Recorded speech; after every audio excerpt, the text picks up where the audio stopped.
All right. So we have got here the first house coming in. First house is to do with your body, your physical body.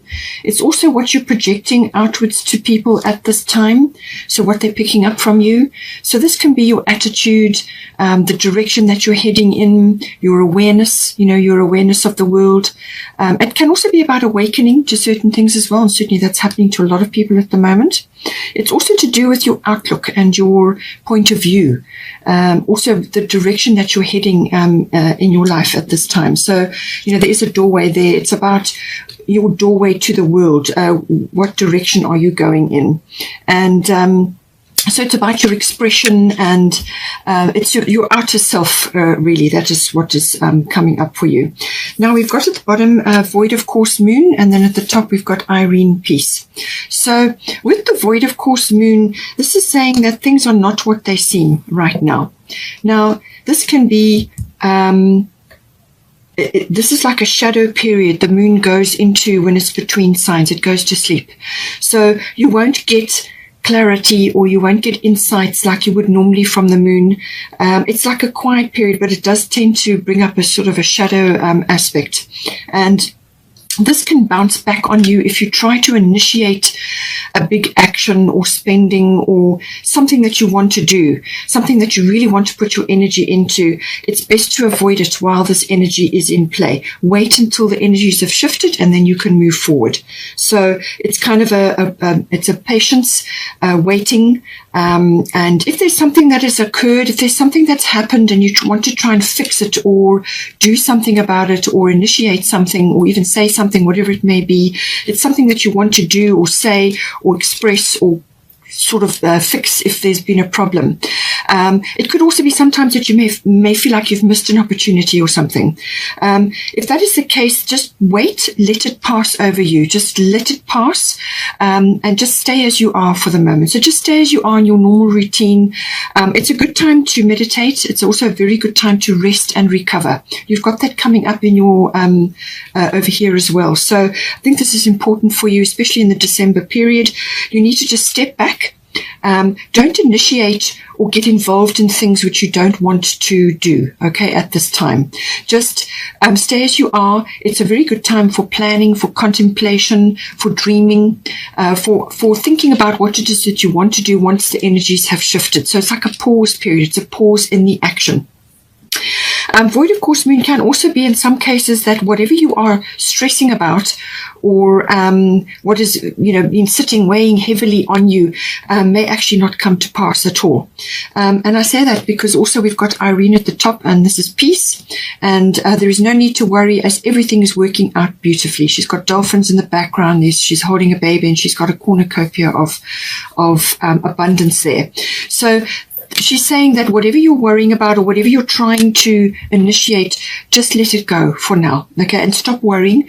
Everything is going to be fine. This is a very good time for self-care now. So this is like sea salt baths or swimming in the sea if you can, or sea salt bath rituals, as I said, or drinking lots of water, or just resting, relaxing, going to a spa, or doing rituals or doing activities which are peace enhancing. That is what she's here to tell you.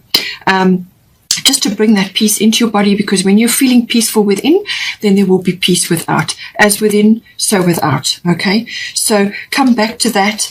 Do everything you can to enjoy relaxed rest and recovery while this is happening at this time. Now, for things that are coming up that you need to deal with, you can actually just delegate. All right? Green Tara, she says, ask others, including me, to help you instead of trying to do everything by yourself. So this could be anything really, but it's what you're putting your energy into or what you want to put your energy into. She's saying that you need to let go of that.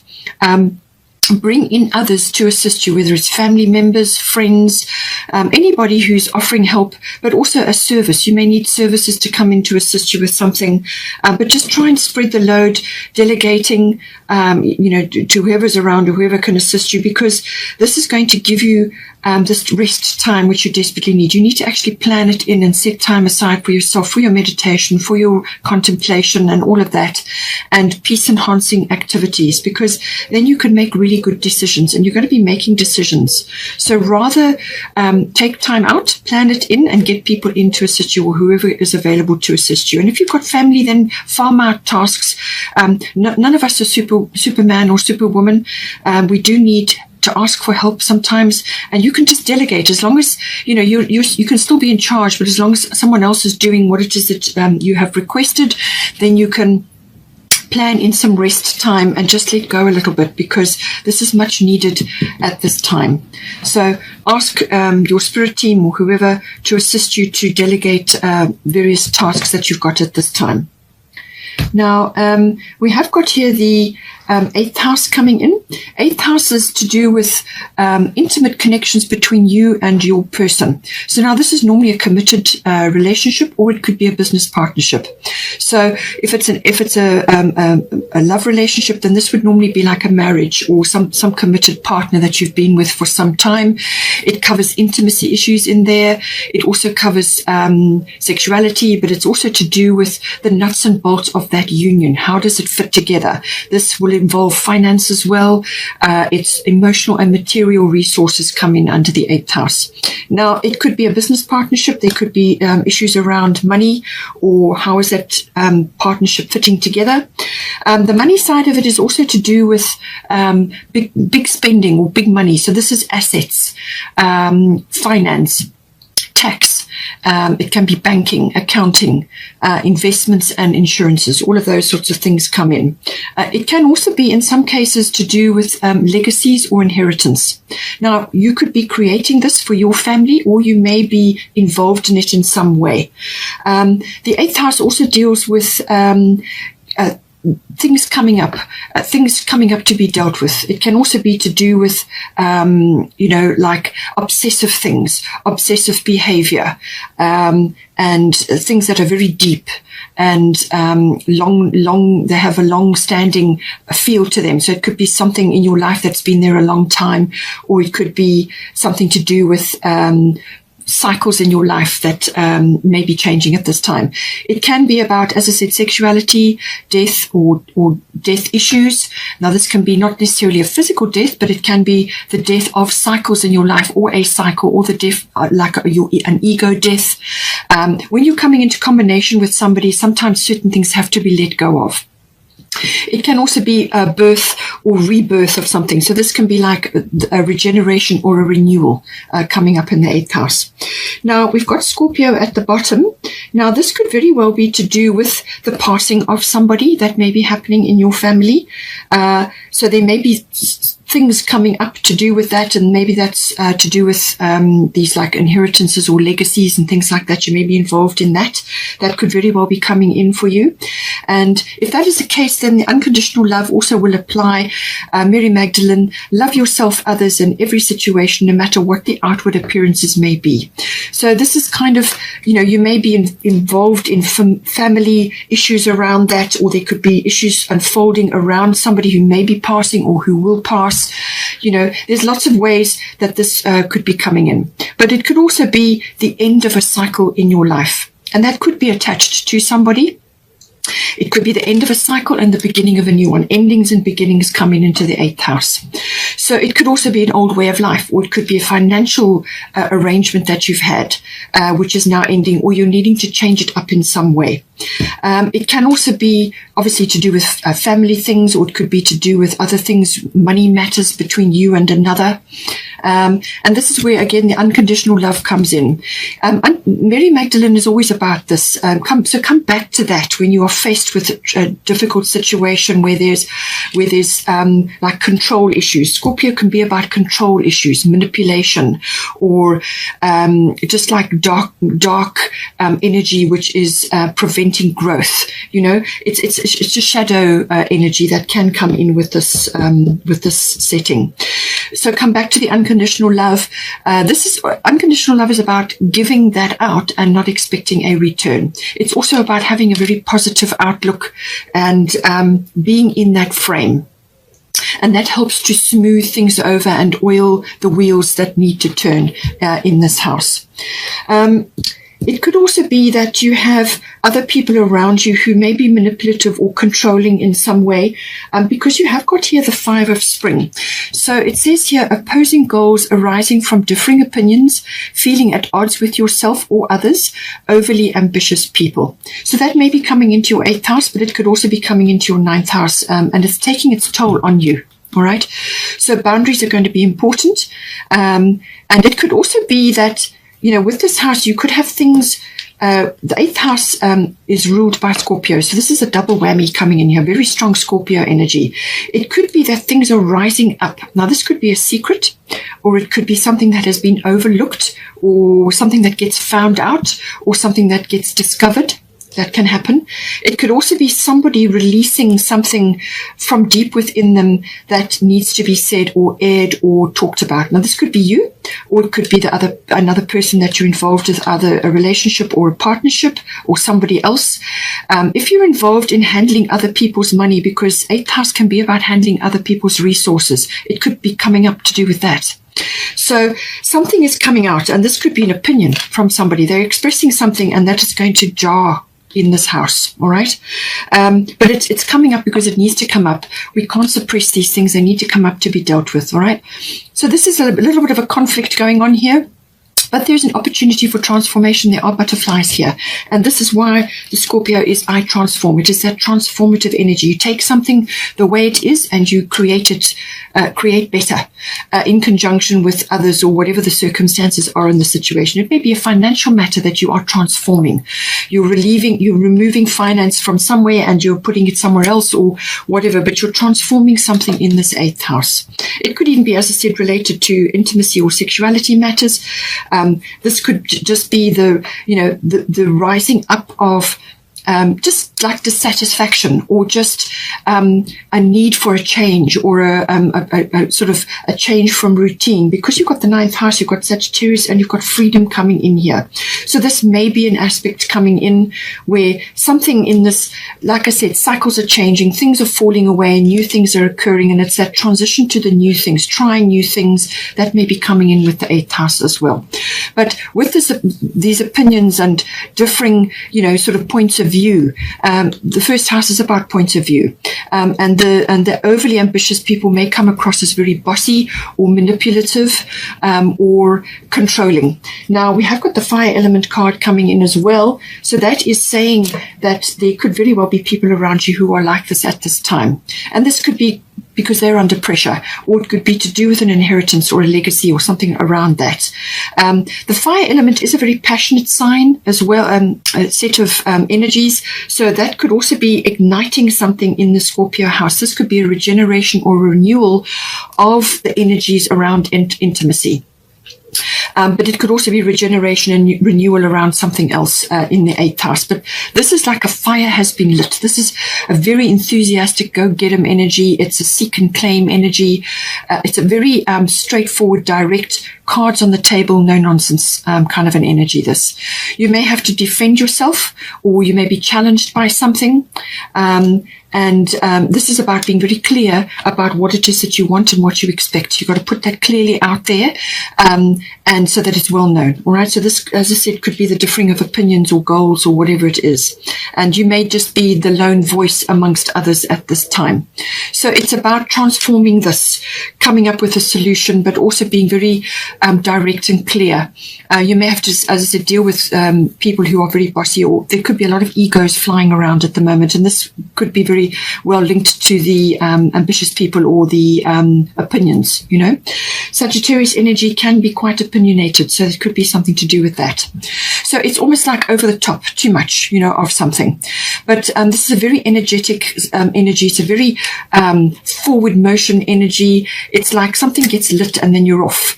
Now, this may come in a bit later because you have got the rest and recovery, and you've got it again here. So I feel this will come in a little bit later, and this could be when the energies shift or some sort of change occurs here, and then you will find this energy and the wherewithal to move ahead with something that needs to be arranged or done or initiated, however it's playing out for you. Now, as I said, come back to the unconditional love. Apply this to yourself as well as to the others involved here. And if you come back from being a combatant to try and soothe this conflict that is occurring here, then if you come back to unconditional love, but you're in your power and you're standing strong, but with grace, then that will help to smooth things, because then they're not going to feel threatened, you know. So just bear that in mind with this energy. Then we have got the 9th house coming in. So the 9th house can very much be about a variety of things. It can, first of all, be about the law and legal matters. And I feel that may be coming in here. The law and legal matters, whether you are studying that or whether you're involved in a legal situation or legal matters, that could all be coming in. It's about higher education, so this can be university level, or it can be to do with like adult education, learning. But it's also to do with the sort of quests for the truth. Seeking the truth in some way. Now that could be through journalism, or it could be through the law and the legal system, higher courts, but it could also be through spiritual quests, because the 9th house rules, religion, belief systems, and also philosophy. And it could be that belief systems that you are seeing in the world, or things that you are seeing unfolding in the world, are shaking things up a bit, or they're just exhausting for you right now. There's something that is unfolding, but it's taking its toll, all right? So it could also be to do with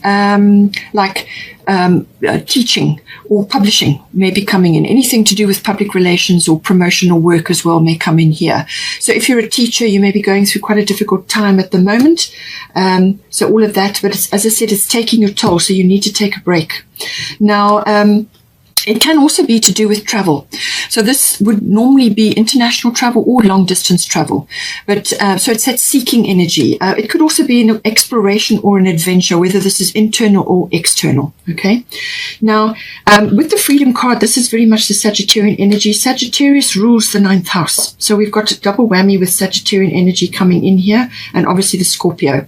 So now, before I go ahead, there is a solar eclipse on the 4th of December, which is in Sagittarius. It's conjunct Mercury, and then it's squaring Chiron, which is retrograde in Aries. That's very fiery energy. The Chiron is about releasing things from the past, wounds and so on, but also issues from the past, people from the past, or just woundings.